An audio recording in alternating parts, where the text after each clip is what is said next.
വന്നാട്ടെ സാർ.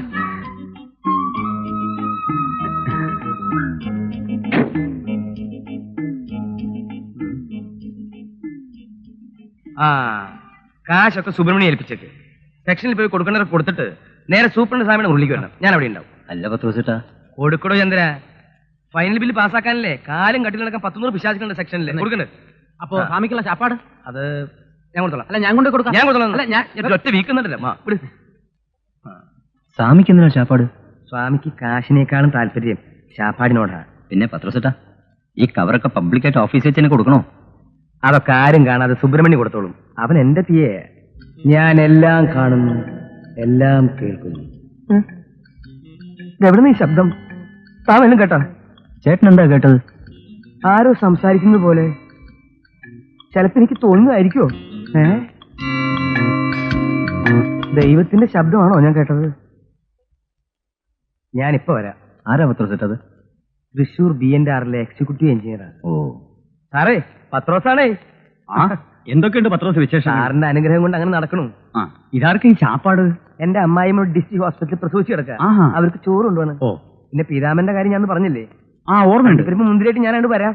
എന്ന് ഞാൻ ചെല്ലട്ടെ? എനിക്ക് അല്പം ധൃതിയുണ്ട്. പിന്നെ കാണാം. 2 കൊല്ലം നേന്ത്രക്കായി ഞാൻ കൂട്ടത്തിൽ കൊണ്ടുവരാട്ടോ. Good morning. Good morning sir. സുബ്രഹ്മണ്യോ, ഇരിക്കൂ. Thank you sir. നമ്മുടെ ചന്ദ്രൻ മുതലാളിയുടെ ഫൈനൽ ബില്ല് എവിടം വരെ ആയി സാർ? താനിപ്പോ ചന്ദ്രന്റെ കൂടെയാണോ? ഏയ്, ഞാനിപ്പോഴും പത്രോസ് മുതലാളിയുടെ PA. പിന്നെ ചന്ദ്രൻ മുതലാളിക്ക് ഈ കാര്യങ്ങളിൽ പരിചയക്കുറവുള്ളതുകൊണ്ട് എന്നെ അയച്ചു മാത്രം. ഈ കെയർ ഓഫിൽ തന്റെ മുതലാളി ചന്ദ്രന്റെ കയ്യിലും കുറെ വെട്ടിക്കും. ഇതെല്ലാം ഫൈനൽ ബില്ലുകളാണ്. ചന്ദ്രന്റെ ബില്ല് അങ്ങ് താഴെയാ. അത് പിന്നെ എങ്ങനെയെങ്കിലും ബാക്കി ഫയല് താഴെയാക്കിയിട്ട് ചന്ദ്രന്റെ ഫയല് മോളിൽ കൊണ്ടുവരണമല്ലോ സാർ. അതെങ്ങനെയാ സുബ്രഹ്മണി? മറ്റുള്ളവരോട് ഞാൻ എന്ത് സമാധാനം പറയും?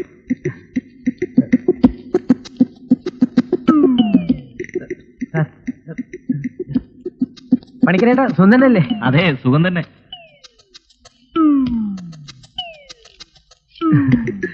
സന്തോഷായല്ലോ. എന്ത്? കുറഞ്ഞോ? കൂടുതലാ വെച്ചിരിക്കുന്നത്. കൂടുതലോ? തന്നിട്ട് വേണ്ടേ? അപ്പൊ വാങ്ങിച്ചതോ?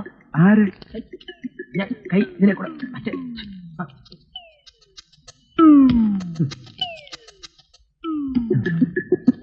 ഇതേപോലെ പല കവറുകളും പല സെക്ഷനിലും കൊടുക്കാറുണ്ട്. വരട്ടെ ഏട്ടാ. നമസ്കാരം സാർ. ഇയാളെന്റെ അയൽവാസിയാ, അല്ലാതെ വേറെ ഇടപെടൊന്നുമില്ല.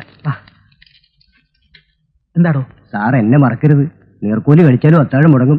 ക്ലാർക്കിന്റെ അടുത്ത് ഫയൽ എത്തണ്ടേ? നല്ല കാര്യം. ചേട്ടന്റെ കാര്യം ഞാൻ ഗൗനിക്കായിരിക്കോ? ചെല്ല്, സെക്ഷനിലോട്ട് ചെല്ല്, ഫയലൊക്കെ എടുത്തോട്. ഇവനൊക്കെ ജനിച്ചതിന് ഇതിനു വേണ്ടിയാണെന്ന് തോന്നുന്നു. ഇതെന്താ? ഇറച്ചിയൊന്നും അല്ലല്ലോ. ഇറച്ചി മഹാപാപമാ. ഏയ്, ഇത് ഫിഷ് മോളി. മോളി? തന്റെ ഭാര്യയുടെ പേര് മേരിക്കുട്ടി ഉണ്ടല്ലേ? മോളി ഈ ഡിഷിന്റെ പേരാ, അല്ലാതെ എന്റെ ഭാര്യയുടെ പേരൊന്നുമല്ല. അതെനിക്കറിയാവോ? ഇത് പട്ടിണി കിടന്നത് ചക്കക്കൂട്ടം കിട്ടിയ പോലെ ഇയാളുടെ കാര്യം പറഞ്ഞു. അല്ല, മോളിന് നന്നായിട്ട് കുഴച്ച് കഴിച്ചാൽ നല്ല രസം ഉണ്ടാവും പറയാണ് ഞാൻ. നല്ല ഇരിക്ക. വയറ് നിറച്ചു കഴിച്ചോ? നിറയട്ടെ അങ്ങട്. അല്ല, മടത്തിന്ന് കൊണ്ടുവന്ന ശാപ്പാട്? മടത്തിന്ന് കൊണ്ടുവന്ന ശാപ്പാട് മടത്തി കൊണ്ട് പൂച്ചിട്ട്. എന്താ? അല്ല, മടത്തിന്ന് കൊണ്ടുവന്ന ശാപ്പാട് വീട്ടിൽ കൊണ്ട് വെക്കാൻ പറയായിരുന്നു. ഇവിടുന്ന് ജോലി കഴിഞ്ഞ് ചെല്ലുമ്പോ നല്ല വീക്ക് വിൽക്കാലോ. വേണ്ട വേണ്ട, തിരിച്ചു കൊടുക്കണ്ട. ഇവിടെ തന്നെ വെച്ചാൽ മതി. തിരിച്ചു കൊണ്ടുപോയി ആ പാർവതി ബഹളം വയ്ക്കും. ഇതിനിപ്പോ എന്താ ചെയ്യേ? ഇതിത്രയല്ലേ ഉള്ളൂ. ഇത് കഴിഞ്ഞ് ഞാനൊന്ന് ട്രൈ ചെയ്യാം. എന്റെ അമ്മേ. അപ്പൊ ആ പാവൻ ചന്ദ്രന്റെ ഫൈനൽ ബില്ലിന്റെ കാര്യം സ്വാമി ആറ്റല്ലോ? അതൊക്കെ പറഞ്ഞു കഴിഞ്ഞില്ലേ പത്രോസേ? ബില്ല് എന്റെ ടേബിളിൽ ഒന്ന് വന്നോട്ടെ. മതി, ധാരാളം മതി. കഴിഞ്ഞോ? കഴിഞ്ഞു. ഇവിടെ അല്ല, ഇവിടെ ചോദിച്ചത്. എല്ലാം ഓക്കെ. ഇന്ന് വൈകുന്നേരം ചന്ദ്രൻ കോൺട്രാക്ടറുടെ ഫൈനൽ ബിൽ സ്വാമിയുടെ മേശപ്പുറത്തെത്തും. കൂട്ടുകത്തെ തീറ്റയെന്നുണ്ട് പണ്ടാടങ്ങൾ. മീന്റെ വല്ലാത്ത നാറ്റം. മീൻ കൂട്ടിയ പിന്നെ സാമ്പാറിന്റെ മണം ഉണ്ടാവുക. പക്ഷേ പത്രോസേ, ഫയൽ എന്റെ മേശപ്പുറത്ത് വന്നാലുടനെ ഞാൻ പാസ്സാക്കി വിട്ടോളാം. പിന്നെ തന്റെ അയൽക്കാരൻ സൂപ്രണ്ട് ശങ്കരവാര്യരുണ്ടല്ലോ, അയാളുടെ കാര്യം താൻ തന്നെ നോക്കണം. അയ്യോ, അതും സ്വാമി തന്നെയാണ്. അത് മാത്രം എന്നോട് പറയണ്ട, അയാളോട് താൻ തന്നെ പറഞ്ഞോണം. എന്റെ പെൻഡിങ്ങിൽ കിടക്കുന്ന 3-4 ബില്ലിന്റെ കാര്യം പോലും ഞാൻ വാര്യരോട് പറഞ്ഞിട്ടില്ല. പിന്നെ ഇപ്പോ ഒരു പിടിയും കിട്ടാത്ത ആളയാള്. എങ്ങനെ അയാൾ അപ്രോച്ച് ചെയ്യാൻ? എനിക്ക് നോക്ക് പത്രോസേ, താൻ വിരിച്ച വലയിൽ വീഴാത്തവരുണ്ടോ? വീഴുമെന്ന് എനിക്കറിയാം. എന്റെ കർത്താവേ, ചെകുത്താനെയാ വിളിക്കുന്നത്. എന്റെ പള്ളിക്കുരിശ് സംസാരിക്കുന്നോ? എന്താ പത്രോസേ ഇത് പതർച്ച? ഏയ്, ഒന്നുമില്ല. പോവാ. ശരി.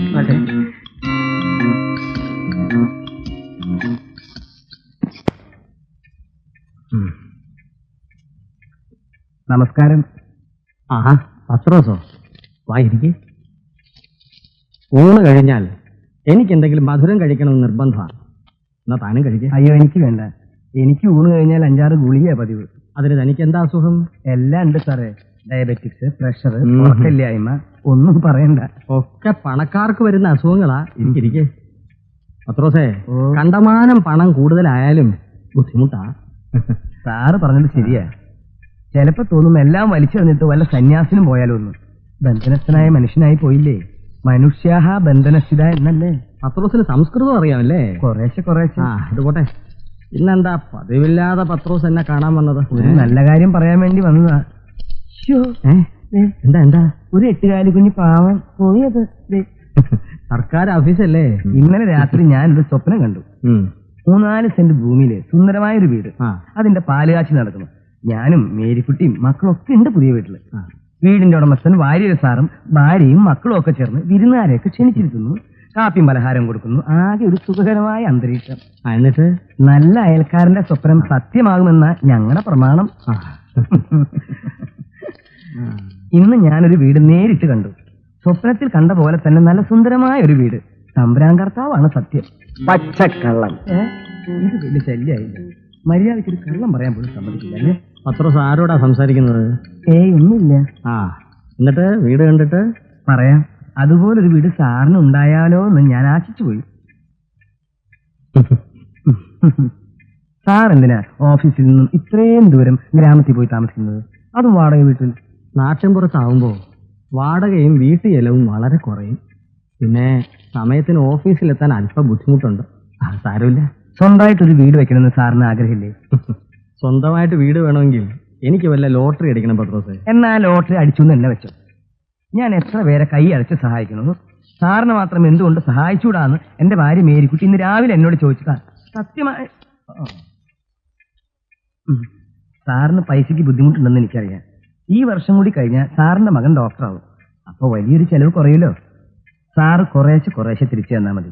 ഇവിടെ ടൗണിൽ തന്നെ ഒരു ചെറിയ വീട് ഞാൻ വിലയ്ക്ക് ഏർപ്പാടാക്കി തരാം. സാർ എന്നെ തെറ്റിദ്ധരിക്കണ്ട. ഒരു പ്രത്യുപകാരം പ്രതീക്ഷിച്ചല്ല ഞാനിത് ചെയ്യുന്നത്. ഒന്നുമില്ലെങ്കിലും നമ്മൾ ഒരേ പഞ്ചായത്തിൽ ഒരേ റോഡിൽ താമസിക്കുന്ന നല്ല അയൽക്കാരല്ലേ? പിന്നെ അതിലെന്താ ഇത്ര സംശയം? പത്രോസിന്റെ തെക്ക് വശത്തെ അയൽക്കാരനല്ലേ ഞാൻ? വടക്ക് വശത്തെ ഒരു അയൽക്കാരനുണ്ടല്ലോ, പാവൻ ജോസഫ്. അയാളും വാടക വീട്ടിലാണ് താമസം. ആദ്യം പത്രോസ് അയാളെ സഹായിച്ചു. ഏതായാലും പത്രോസിന്റെ നല്ല മനസ്സിന് നന്ദി. ഇപ്പോൾ ഉള്ള സൗകര്യങ്ങളൊക്കെ മതി. വീടിന് യോഗമുണ്ടെങ്കിൽ നേരായ വഴിക്ക് അത് ഈശ്വരൻ തന്നോളും. സാറിന് എനിക്കൊരു തെറ്റിദ്ധാരണയുമില്ല. പത്രോസ് ഭയപ്പെടണ്ട. അന്യായമായി ഞാൻ ആരെയും ദ്രോഹിക്കാറില്ല. ന്യായമല്ലാത്തതിന് ഞാൻ വഴങ്ങുകയുമില്ല. പത്രോസ് പൊയ്ക്കോ.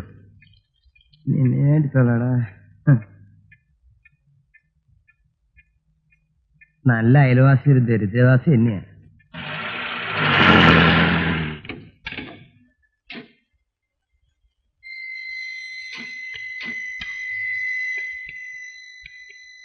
എന്താ രാജു? ഞങ്ങളുടെ പാർട്ടിയുടെ സമ്മേളനമാണ്. കേരളദേശം പാർട്ടി ഇസെറ്റിന്റെ. ഇതെന്താ രാജു ഇസെറ്റ്? അതെ, പാർട്ടി വിഘടിച്ച് എ മുതൽ വൈ വരെയായി. ബാക്കി ഇനി ഇസെറ്റല്ലേ ഉള്ളൂ. അത് കൊള്ളാം. അപ്പൊ പാർട്ടി പിരിഞ്ഞ് 26 കസ്റ്റമറിയായി അല്ലേ? എത്ര പേരുണ്ട് പുതിയ പാർട്ടി? തൽക്കാലം ഒരു 500 പേര് വരും. അപ്പൊ ഇനിയും പിരിയാൻ സാധ്യതയുണ്ടെന്ന് അർത്ഥം. അതില്ല ഹംസക്ക, ഇനി പിരിയില്ല. കാരണം ഞങ്ങളൊരു ഫോർമുല ഉണ്ടാക്കി. 500-ൽ 400 പേരും ഭാരവാഹികളാണ്. 125 ജനറൽ സെക്രട്ടറിമാരെ, 125 വൈസ് പ്രസിഡന്റുമാരെ, 125 ട്രഷറർമാരെ. ബാക്കിയുള്ളവരൊക്കെ ഓരോരോ പോഷക സംഘടനയുടെ നേതാക്കന്മാരാ. സമ്മേളനത്തിൽ നേതാക്കന്മാർ പങ്കെടുക്കുന്നു, പ്രബന്ധങ്ങൾ അവതരിപ്പിക്കുന്നു. പ്രബന്ധം 1, നിക്കരാഗിയയിൽ അമേരിക്കൻ ഇടപെടൽ അവസാനിപ്പിക്കുക. നിങ്ങൾക്കെന്താ ഈ നാട്ടിലെ പ്രശ്നങ്ങളൊന്നുമില്ലേ പ്രബന്ധത്തിന്? താഴെയുണ്ട്, വായിച്ചു നോക്കണം. പ്രബന്ധം 2, അടയ്ക്ക എണ്ണക്കുരുവായി പ്രഖ്യാപിക്കുക. അടയ്ക്ക എണ്ണക്കുരു? അതെ, തത്വത്തിൽ തെങ്ങും കവുങ്ങും ഒന്ന് തന്നെ. രണ്ടും പൊക്കമുള്ള വൃക്ഷങ്ങൾ, രണ്ടും കൊലച്ചാ കായ്ക്കുന്നത്. കൊതുമ്പും മടലും രണ്ടിനുമുണ്ട്. അപ്പൊ പിന്നെ വലിപ്പത്തിൽ അല്പം ചെറുതായതുകൊണ്ട് അടക്കേ തഴയണോ ഹംസാക്ക? വേണ്ട, തഴയണ്ട. അതാ ഞങ്ങളുടെ ചോദ്യം. പ്രബന്ധം 3, മണ്ഡൽ കമ്മീഷൻ പരിധിയിൽ ഒളിമ്പിക്സിനെയും ഏഷ്യാഡിനെയും ഉൾപ്പെടുത്തുക. എന്താടോ ഇത്? അത് വേണം ഹംസാക്ക. സംവരണമില്ലെങ്കിൽ ഇന്ത്യക്ക് ഒറ്റ മെഡൽ കിട്ടില്ല. അതായത് ചൈനക്കാരൻ 400 മീറ്റർ ഓടുന്ന സമയം കൊണ്ട് ഇന്ത്യക്കാരൻ 100 മീറ്റർ ഓടിയാൽ സ്വർണ്ണ മെഡൽ കിട്ടണം. അതാണ് ഞങ്ങളുടെ പ്രബന്ധം. 10 രൂപയോ? അത്രേ ഉള്ളൂ. ഒരാത്തരം നിന്റെ അപ്പം പത്രോസില്ലേ അയാളുടെ കയ്യിൽ നിന്ന് വാങ്ങിച്ചാൽ മതി. ഒരു 50 തന്നെ അംസക്ക. ഇതെല്ലാം പല പാർട്ടിക്കാരുടെ രസീതുകളാണ്. ഓരോ കാരണം പറഞ്ഞ് ഓരോ പാർട്ടിക്കാർ വരും. കൊടുക്കാൻ ഒരു കയ്യേ ഉള്ളൂ, വാങ്ങാൻ 1000. അതുകൊണ്ട് വേണമെങ്കിൽ മതി. ശശി ഇപ്പോഴും ഡ്യൂട്ടിയിലാണല്ലേ? ഞാൻ ഞങ്ങളുടെ പാർട്ടിയുടെ കീഴിലുള്ള വർക്കേഴ്സ് യൂണിയന്റെ നേതാവാ. പിന്നെ എന്റെ ഡ്യൂട്ടി ഇതാ ലൂട്ടി.